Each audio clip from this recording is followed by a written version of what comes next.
What's up everybody and welcome back to the channel. Today I'm going to be discussing 3 more movies that genuinely scared me. Now before I start this video, I do want to mention I'm going to be focusing on the horror shorts of the movies, not the movie themselves. Because the 3 movies that I picked for this video are anthology films, except for Sinister, but the other 2 are anthology movies, which means there's multiple segments within that movie. But make no mistake, I find all 3 of these movies as a whole very scary. I just find that there are some segments within these movies that stand out specifically. So without further ado, let's begin.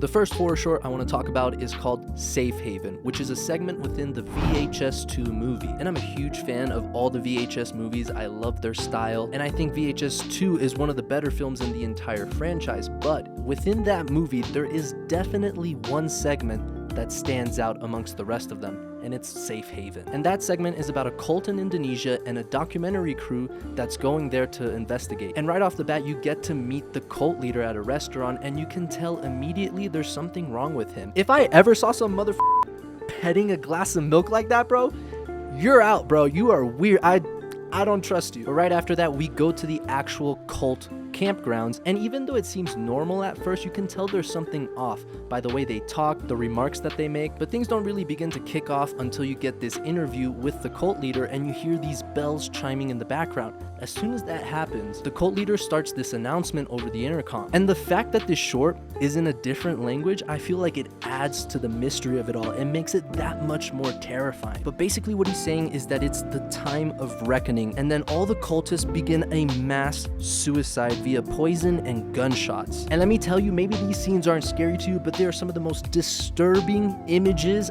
I have ever seen. Imagine walking into a room and seeing everyone in that room just off themselves in front of you, and then these kids drinking poisons to die. I mean, that almost feels like a flashback to the Sacrament, which is a real event that happened in real life. That movie genuinely scared me. Maybe I'll talk about that in a future video. But these scenes are just very unsettling, like this one right here with the guy with the shotgun blowing people's heads off. It's just very intense. And maybe it's not a jump scare or anything like that, but it's just images that really mess with your psyche, you know what I'm saying? And that's what affected me in this short. And that's just the beginning.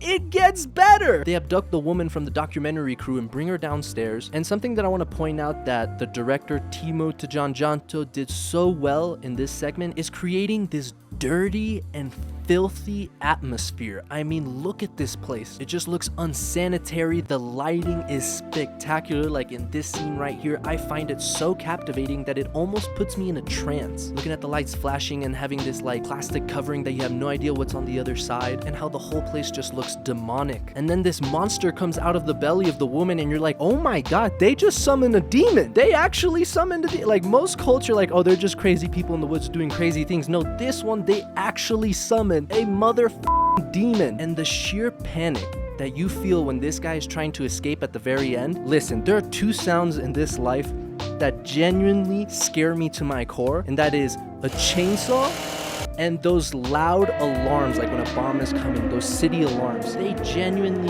freak me out. And the ending is so hectic and chaotic because you hear those alarms in the background, and every time you take a glimpse back, the demon is just destroying some dude. I don't think I've ever seen any other horror movie or horror scene that captures the feeling of anxiety and panic more than this scene right here when he's running for his life. There's blood running through his face, and you hear the roars of the demon in the background as he's driving away. The entire ambiance that is created in this horror short is second to none. I mean, the fact that it's in a different country, it feels foreign, and it's in the middle of nowhere in the woods. I don't know, for me, it just works in every sense, and it's one of the most intense horror shorts I've ever seen.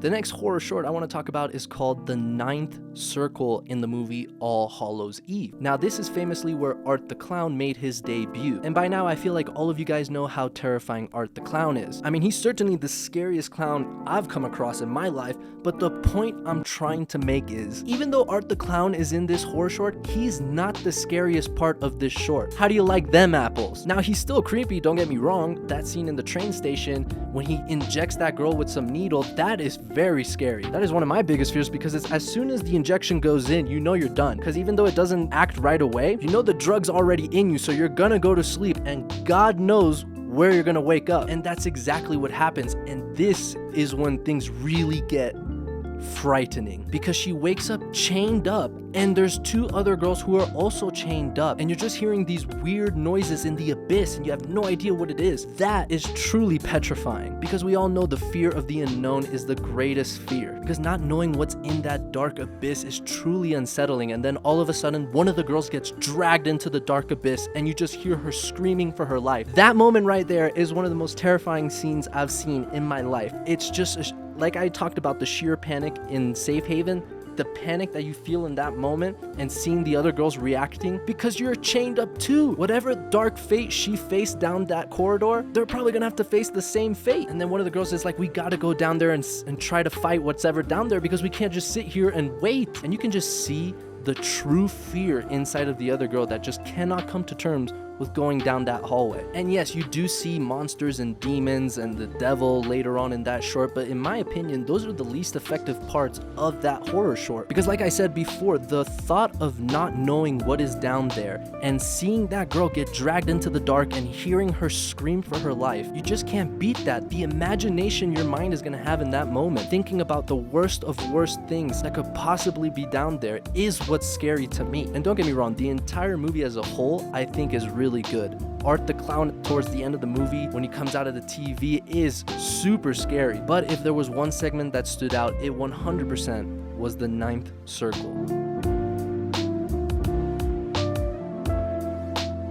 The last movie I'm going to talk about is Sinister, and this is one of my favorite horror movies of all time. I really enjoyed it the first time I watched it back in middle school, but the only reason why I haven't covered it on this channel is because I feel like everybody's talked about Sinister, and whatever there has to be said about that movie has already been said. So I'm actually going to talk about the second movie, which I know a lot of people don't like, and I understand, because the first movie 100% is a better movie. But once again, in this video, I'm talking about horror shorts, and even though they're not shorts, they're tapes. In my opinion, I think the tapes in the second movie are way more intense than the first movie. I saw this movie in Oceanside with my friends, and as soon as the movie ended, we ran out of the movie theater.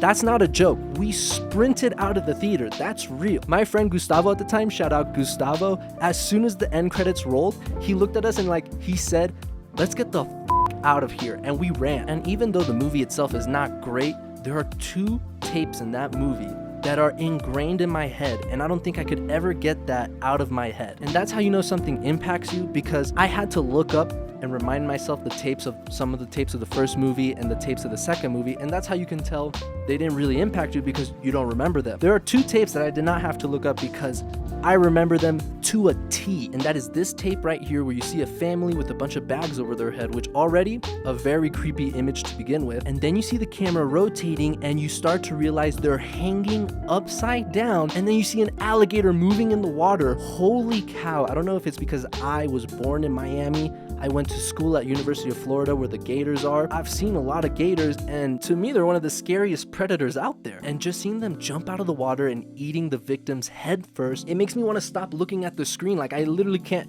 Being eaten alive is one of my worst fears. If I had to choose between getting stabbed to death or eaten alive by an apex predator, I'm choosing getting stabbed to death. I'm sorry.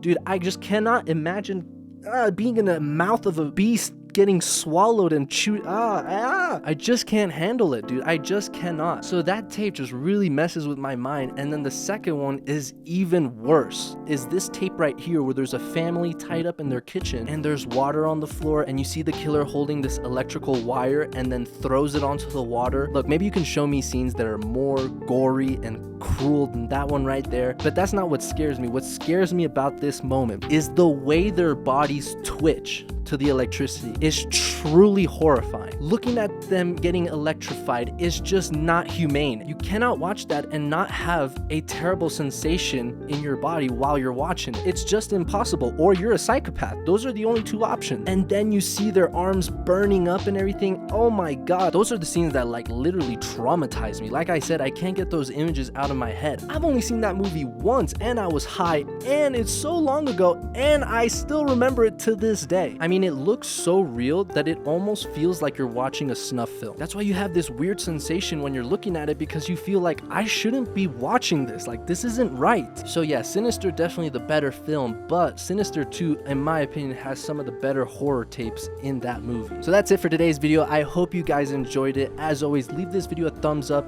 and comment down below, not horror movies, but horror shorts that you have seen that genuinely scared you, because there's a ton of them out there, and some of them have been even turned into full-on movies, like we saw recently with Night Swim. That was a horror short on YouTube. Same with Lights Out, which is one of the best horror shorts I've seen, that was also turned into a movie. And you got a bunch of them like The Jester that also came out last year, but I'm sure there's a lot out there that I haven't seen that I would love to watch, so let me know down in the comments. And as always, subscribe if you're not already, and I'll catch you on the next one. Peace.